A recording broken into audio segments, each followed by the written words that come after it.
Welcome, and it's a real honor to be here with all of you. And there's someone, hi, wonderful familiar faces, and there's some new faces, and so welcome. And I always like to start with a prayer and to ask the great mystery to come and to be with us, and the good and the true and the beautiful of the Spirit to come and to accompany us in our journey here tonight. So, whatever way that you pray in your own hearts, open your heart to the great mystery and to the Creator, and allow the Creator to come into this evening and accompany you.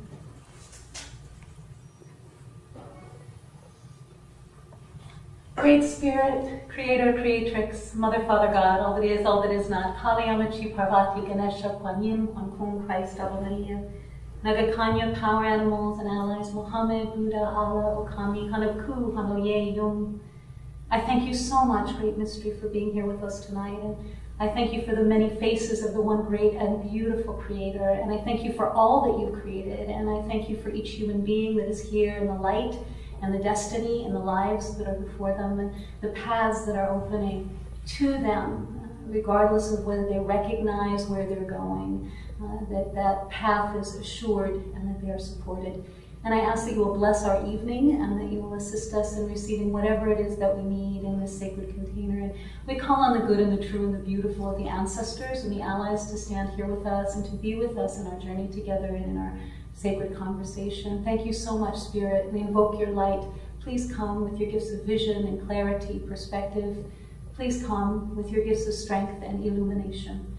Please come with our dreams that match your dreams and that make more dreams. And please come with your gifts of the fire of the heart. We ask that right relationship be here with us now. Aho, amen. And so we've come together tonight to talk about being a visionary healer. And so, and I love words, and I always like to know everything about them, and I love etymology. And really healing, the word healing means to make whole. Right? So the word healing means to make whole. And to have a vision, when we are seeking a vision, what we often do is we'll often have an experience in a dream that we'll remember. And what's great about dreams is that we're only responsible for the dreams that we remember. We're not responsible for the 5 to 7 dreams that we all have every single night. And we go, oh my God, I just gotta remember that dream, what happened to that dream? You know, it's, we remember the dreams that we need to remember in order to help us. But sometimes we have what's called a waking dream, which is a vision. And visions are very, very, very important. And we really believe that the night dream is the most important of all the dreams. Right? So the night dream is the most important dream. And we have our daydreams, and our daydreams are often called visions. And we've all had little glimpses of something that, you know, I'm looking at that picture and then suddenly I have a glimpse of my grandmother. It's like, oh, that's kind of interesting. I wonder what's happening there. Gosh, what is she doing here? She's been dead for 2 years. What's going on here? You know, and so we will have different kinds of visions. We also have visions of, you know, there's a lot going on in the world right now, and some of it is, if you don't like expletives, you're in the wrong room. So just to let you know, if that is not going to work, you know, things are really fucking up right now in a lot of ways. But things are also incredibly beautiful and filled with wonder. And we always have these two different options in every single moment to go, oh, I'm really going to notice what is kind of fuckered up, you know, or I'm really going to notice what is wonderful. There's a place in between those two things, which is, what are the solutions for what is not working here?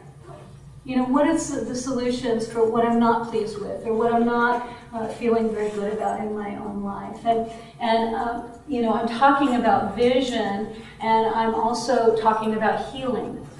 And when we're talking about a visionary who is also a healer, what happens oftentimes is that we are way out there because we've had a vision, or we have a feeling about where we're supposed to go, what we're supposed to be doing, how it's going to be for us.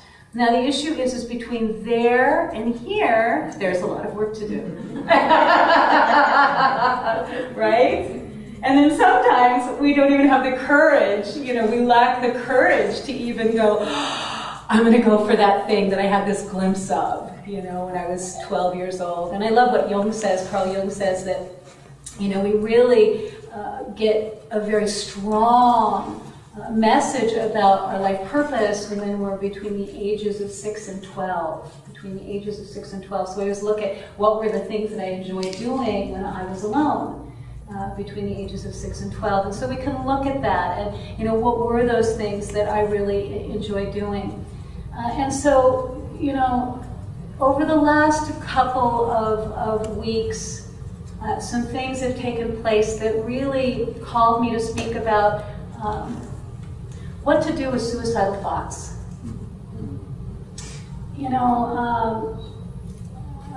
I have studied transpersonal psychology for so many years I can't count them, and I have always had a fascination with particular really gifted psychotherapists and studied them and worked with their work and done my own work. And what I've noticed is one of the things they say is that if a person hasn't had these thoughts in their lifetime, it's abnormal. Okay? Everybody, once in a while, just puts something out. Like, where's the nearest fucking door out of his place? These people are nuts, But we're not including ourselves in these people are nuts. And if we want a way out, probably, we might be a little nuts at that moment, right? But we're not noticing that. We're not looking at that. We're not honoring that. And so, it's important that we're able to also, in addition to noticing what it is that we're seeing, and there's 4 types of seeing that are uncovered in Angeles and Arian's work in the fourfold way. There are 4 ways of seeing, and one of them is vision. There's also perception, there is intuition, and then there's vision. Okay? And so sometimes we will perceive something. We have, as visionaries, we'll perceive something. What I've also noticed is that people have knowings. There are things that we simply know. Okay, and so what I like to say is we don't have beliefs, we have knowings. So I don't go for things I believe, I go for things that I know. I go for experience. Okay, or I have the experience so that I can learn, right? And so as visionaries, what is important is it's important that we're able to slow ourselves down enough to be able to reflect, to be able to connect with something that is alive, and to find a doorway in.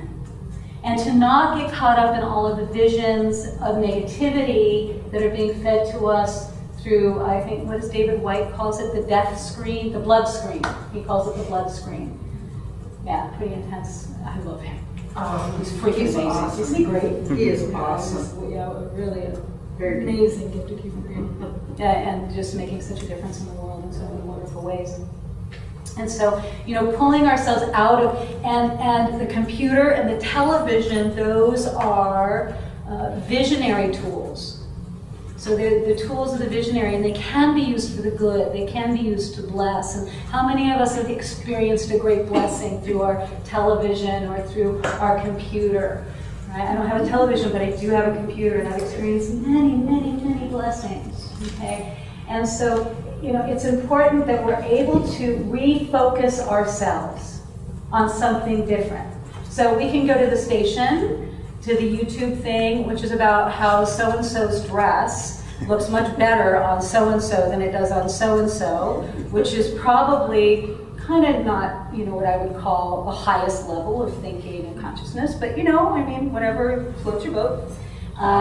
It might be a better choice to go to one of these wonderful videos that you see about the children or about the animals or about these symbiotic relationships that happen between trees and ants or between trees and people or between, trees. One of the things that we can do when we are thinking fucked up thoughts, and we know we're thinking them, we know we are, because what happens is we start to feel inside like we're spinning. usually there's a feeling of spinning, and there's no peace. You know, there's all these wonderful images and symbols of the dove with the little, you know, the little olive branch or olive twig in his beak. And what is true is that we have peace available to us all of the time. It is always available to us, but I might have to work for it. Okay, I'm probably going to have to work for it. And you know what? I don't want to work for it because I am in my victim story about how long I worked and how my partner has not brought me flowers in like 6 months, and how I'm just not getting what I want from this friendship, and and so we can have this whole victimology setup, you know, and what that does is that prevents us from reaching out to the people that we love, instead of risking it and having the courage to reach out and say, you know, I'm just in this whole victim thing right now, and I'm telling myself this victim story, and you know, and I could probably use a little refreshment. I could probably use a different perspective, because one of the issues is that we get very focused on our own perspective of our own little world. And what's true is we're fucking nuts. Right? I mean, how many times have we like called a friend and been like, God, you know, that was really kind of, you know, and they're like, I didn't get that from you at all. You were great. You were fine. Well, what's the problem? You know, and we're like, oh. You know, just no perspective. No perspective. Right? Just no perspective whatsoever. And so what's beautiful is we have people in our, we have people in our lives that love us, that can give us perspective, hopefully. But what we want is we want somebody who has a broad range of perspective, not only a positive one and not only a negative one, right? And if there are negative things happening, what we can do is we can go to what inspires us, we can go to what we value, we can go to what we love, and we know what those things are. We always know what we love. But sometimes it requires courage, it requires the ability to be open, it requires the willingness to be seen, it requires something called a prayer.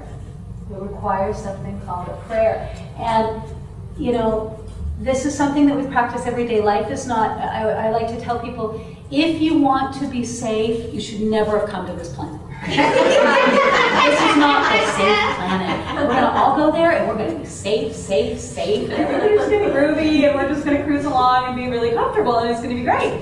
You know, no, it's not how the planet works. This is not the planet of let's be safe and comfortable.